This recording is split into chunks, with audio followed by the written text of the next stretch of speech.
What are you thinking about over there? Ready to start? Yes, we're ready. You got everybody. Thank you.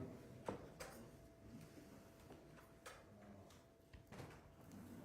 you good? Was that a...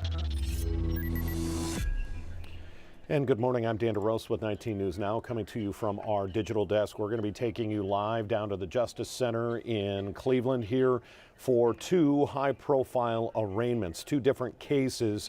In one case, you have a mother and son accused of trying to take in what could amount to a small arsenal. This happened back on Wednesday when Andrea Williams, 47 years old, and her son Linnell Williams, 21 years old, that you see right there in the red hat and the duffel bags. The two of them attempting to take in Uzi, a handgun, and hundreds of rounds of ammunition into the courthouse. Who were they trying to get? What were they trying to do? We're not sure, but we will see them in court for the first time. Also, for the first time, 39-year-old Preston Anderson. He's accused of sexually assaulting and brutally torturing a 41-year-old woman over the course of 2 days, which included pouring boiling canola oil onto that victim and sexually assaulting her. Now, because this is a mass arraignment type situation, we're not exactly sure who will be up first. We do expect both of these cases, all three of these suspects, to make an appearance, so we're just going to kind of have to listen to the judge to see who comes up first. They may not even be either of these two cases. This is the Cuyahoga County Court of Common Pleas. They do mass arraignments. Any individual that could have been arrested Friday over the weekend, they would be making their first appearance in court today. Pretty sure the judge is just giving instructions to everyone in the courtroom, but let's take a listen. Still, we'll get an opportunity to hand you something before you walk away from the deputy. So why are you here, right? So how do you get here? What's this arraignment process? And some of the constitutional rights that you have as well. So I'm going to go through those with you, and then we'll talk about what happens in this courtroom. So today's really your first... So again, these are just going to be the instructions. We have a story from our Kelly Kennedy about the weapons that try to get brought into the Cuyahoga County Courthouse. Let's take a look at that story now. Why would anyone try to bring a gun inside the Cuyahoga County Justice Center to begin with? Well, the mother and son told the sheriff the reason they brought them in was for protection. The mother said she was worried someone had been stalking her, and that's why they came here in the first place, to try to get a protection order. But of course, it doesn't matter what their reasoning was, because bringing a gun inside the courthouse is illegal. Surveillance video captures the moments the mother and son arrive at the Justice Center Wednesday morning around 9. 47-year-old Andrea Williams is wearing a red Adidas hat, and her son, 21-year-old Linnell Williams, is in the navy blue zip-up. The mom is carrying several bags, and as you can see, the son is holding a large duffel bag. 19 News sped up the video for time purposes. Deputies say the mother appeared visibly nervous. She goes through the metal detector first, but she keeps setting it off. So she goes back to empty her pockets, take off her jacket, and eventually her hat. Investigators believe Andrea was purposely trying to distract the deputies.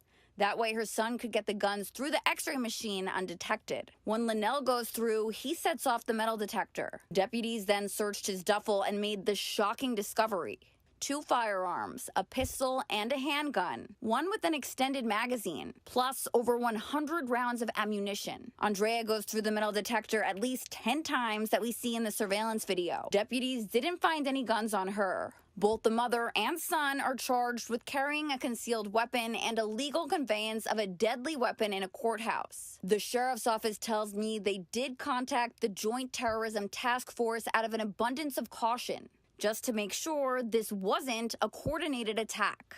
I learned that in the past year, deputies have confiscated 7 additional firearms at the Justice Center. The mother and son will be arraigned on Monday morning. Reporting in Cuyahoga County, Kelly Kennedy, 19 News. And that brings us to here, to the arraignment. The judge still giving instructions, but remember, this is not just for the mother and son on the weapons charges. We also expect to see this man, 39-year-old Preston Anderson, in court, accused of raping and brutally torturing a woman over a 2 or 3 day span. The 41-year-old victim is recovering. She suffered fractured ribs, a fractured cheekbone, fractured nose after being kicked and punched, as well as the third-degree burns from the canola oil being poured on her. Let's get back into the courtroom, listen up to the judge's final instructions. Again, with this being a mass arraignment, we're not exactly sure who will come up first and if it will be either or any of our three suspects. Cause them to be arrested.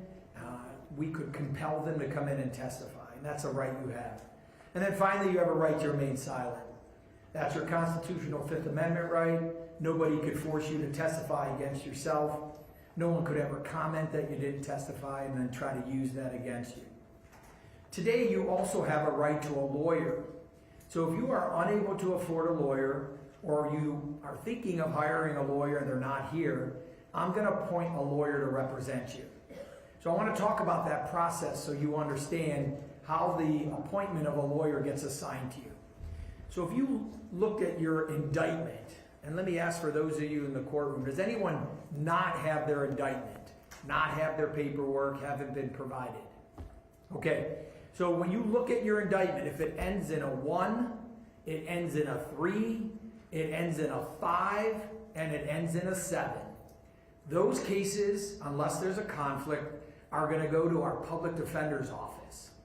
So we have over 200 lawyers who are in the public defender's office. I like to say this, when someone says, hey, I got a public defender, I like to say that's pretty awesome for you. They have resources, they have investigators, they have caseworkers, they have counselors. Everything that you need is right in the public defender's office. And we have 200 awesome lawyers who work for the public defender's office. So if you come here, can't afford a lawyer, and those are your numbers, I'm going to appoint a public defender unless there's a conflict. Any other number that it ends in, I will appoint a lawyer on a list of qualified lawyers who are qualified in Cuyahoga County to represent you. And normally they're lawyers who have their own private practice, but are willing to get paid by the county a lower dollar amount to continue to advocate and represent individuals who cannot afford a lawyer. So that's what will happen today when you do have a lawyer appointed to represent you. Okay, so that's the process, the arraignment, coming into the courtroom. So let's talk about when your name's called. For any of you here in the courtroom, bring everything with you. So whatever you have, bring with you. You're going to come right here to the podium. If your lawyer's here in the courtroom, they're going to come up with you and they're going to speak on your behalf. If you need a lawyer appointed to represent you, I'll do that. But our public defender is, Mr. Moore, is going to be able to either have spoken to you, or if he hasn't, he'll get a chance to speak to you on your behalf when he comes up so that we can discuss how we want to proceed this morning. 3 things I'm going to do when you come up. The first thing is, have you read and received your indictment? So the law says that you can have that indictment for more than 24 hours. You have to have the indictment for more than 24 hours.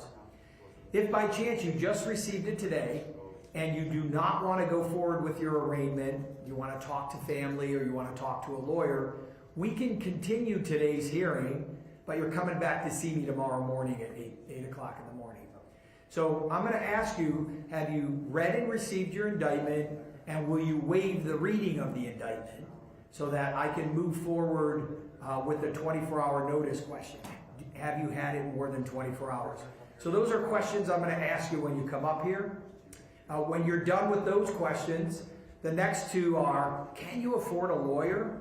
Right? And if you cannot, I'll appoint a lawyer, just as I explained to you that based on the numbers and the assignment.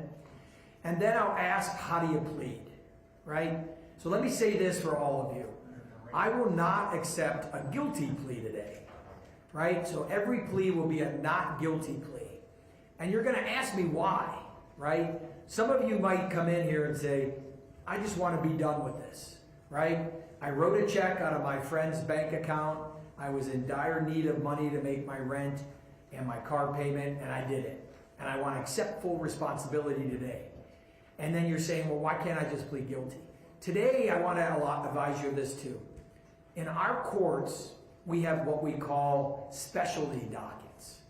So the opportunity for you to maybe get your case expunged, or maybe get your case reduced or dismissed, or go into a diversion program, or drug treatment program, or veterans treatment court program, mental health program. We have a lot of specialty dockets which might give you an opportunity to go into that docket and have your case dismissed and expunged somewhere down the line. And I don't know that today, and nor do you. So if you come in here and want to plead guilty, I don't think it's fair that you do so without having a conversation with a lawyer. So I will not accept the guilty plea today. I'll accept the not guilty plea, and then your process will continue. And then lastly, once you enter that not guilty plea, I will assign a judge. So it's a random assignment unless you're currently on a judge's docket. And this computer tells me 34 of us are in, think about the lottery balls flipping around. It has our name on it, and a judge gets pulled. So I look over here, I tell you what judge gets pulled. I'll tell you when your court date is, if there is one set. I'll appoint a lawyer if you need a lawyer appointed, and I'll discuss your bond. So if there's a bond that's going to be set, I'll discuss that bond. I may ask the prosecution to give me some information. I may ask the defense lawyer who wants to argue on behalf of you, or maybe you want to tell me some things about yourself as well. In Ohio, any named victim has an opportunity to be here in the courtroom. So that new law, well, it's not a new law, but it's a more recent law. So I may hear from some alleged victim or family members as well. So I'll have somebody get them in here. Ms. Doherty will get somebody in here for me and speak here, maybe on the record as well. Okay, that's what's going to happen. Your name call, come on up here. And lastly, for those of you in the courtroom, when you're done at this podium, and again, you got to speak into the microphone because my court reporter's taking down your information. Again, Dan DeRosa with Channel 19. These are just the general instructions. We're waiting to see the order of the arraignment. There are many people being arraigned today. We're expecting 2 high-profile cases. The case of a mother and son accused of trying to take in multiple weapons and hundreds of rounds of ammunition into the courthouse. And then another case of a 39-year-old man accused of brutally torturing and sexually assaulting a woman over the course of 2 days. That happened in early August on East 75th Street and Euclid. Okay, that's how we're going to proceed today. I'm going to ask that we call our first case. Yeah. We'll start with first appearance, JL, case number 683780, co-defendant B, Linnell Williams. And this is the son of the mother and son accused of bringing in weapons to the courthouse.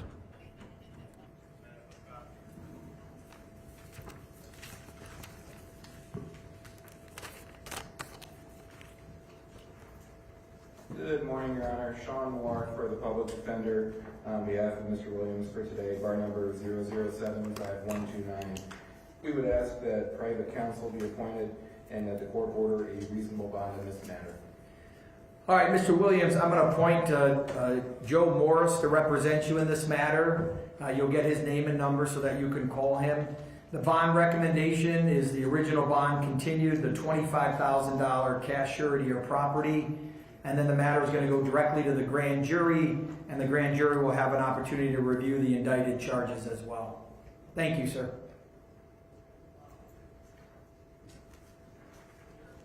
Call the co-defendant shortly. We're waiting for a Zoom connection. Next, we'll go to an arraignment, JL, case number 683563, Preston Anderson. Pending case on the docket of Judge Shannon Gallagher. And this next arraignment up is for Preston Anderson. This is the man accused of torturing and sexually assaulting a woman over the course of 2 days, using canola oil to burn her, as well as beating her. Here's our first look at Preston Anderson facing multiple charges. I have a statement on behalf of the victim. All right, thank you. Counsel, I'll hear from you on behalf of Mr. Anderson. Thank you, Your Honor. May it please the court, Attorney Craig Smotzer on behalf of Mr. Anderson. This time we'd waive reading, waive 24-hour notice, enter a not guilty plea. All right, the case is going to be assigned back to the docket of Judge Shannon Gallagher. Mr. Anderson, there's a pretrial August 21st at 9 o'clock. Mr. Smotzer will continue to represent you. Your bond's going to be a set bond, sir. Your Honor, if we get a statement on bond. Yes, go ahead. I'll hear from Ms. Doherty. Sorry.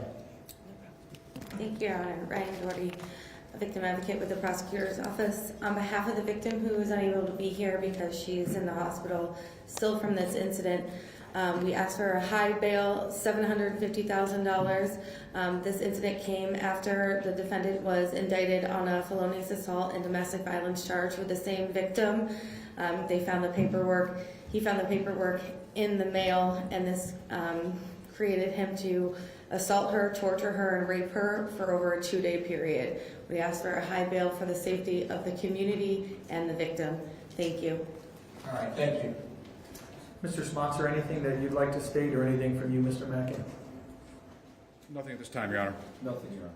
All right, his bond's going to be a $250,000 bond, cash surety or property, no contact with the victim in this matter, court supervised release, and a GPS. So if you were happen to make the bond, you're going to be on a GPS standard monitoring, which is a lockdown GPS. There is an HIV order, Mr. Smotzer. Would he waive the reading of that order? He would, Your Honor. All right, we'll waive the reading of that order, and the case is set before Judge Gallagher, Shannon Gallagher, August 21st. Thank you. Thanks, Judge.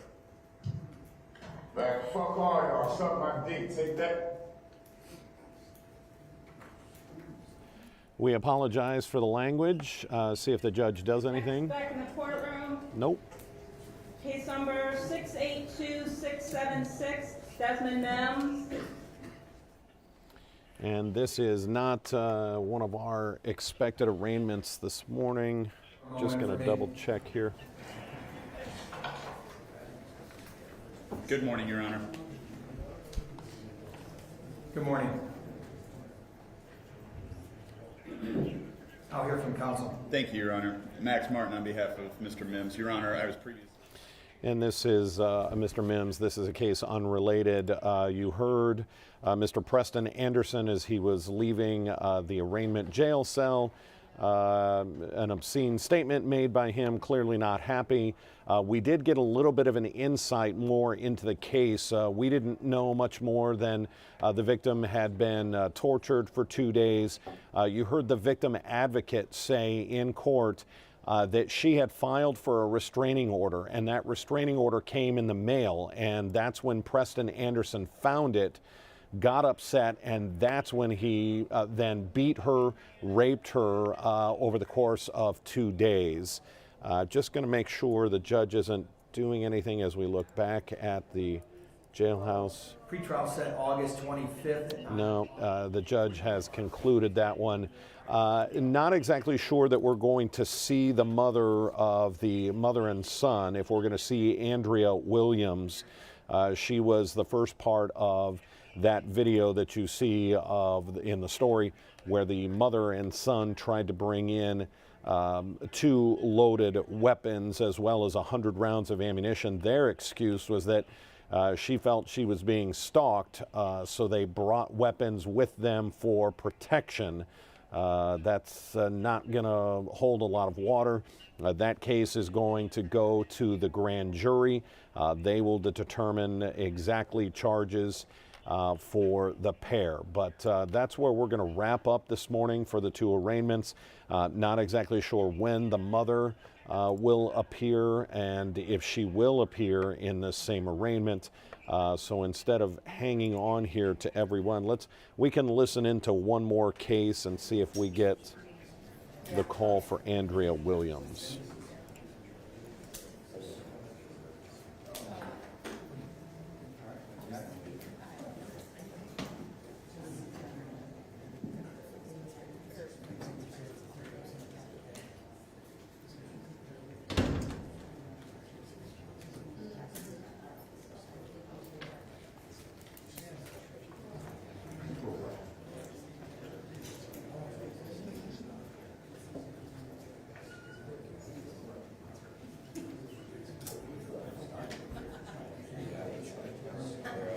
And in fact, it looks like the judge has, even if you look in that lower right hand, the judge has stepped off the bench. So what we're going to do is we're going to conclude this. As you see, these arraignments are quick. They are rapid fire. Each defendant generally is only being spoken to and their case spoken about for about 2-3 minutes at a maximum. This is just the very routine process, the first process of them being brought before the court for their initial arraignment. You heard some of the judge's instructions. He will not even accept a guilty plea. Let me see what our next case is here. Bring Mr. Anderson back in. I'm not on. Oh, so yes, the judge is bringing Mr. Anderson back in. bringing Mr. Anderson back. When you tell a judge that he should suck your blank, you're going to get a talking to. Let's listen to what the judge has to say here. So back on the record, Mr. Anderson, that's okay, you can talk away. I'm going to hold a direct contempt hearing. You know, this is a court of law, and your language and your mannerisms are not acceptable to me or anybody.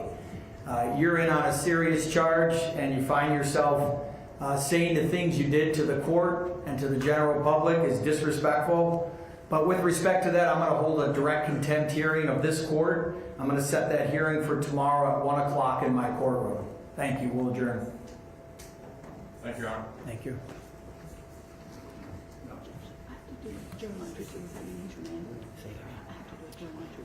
Yeah. So you can see Mr. Anderson. Hearing, even if he does make bond.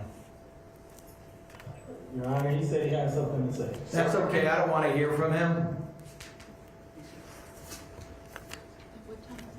1 o'clock.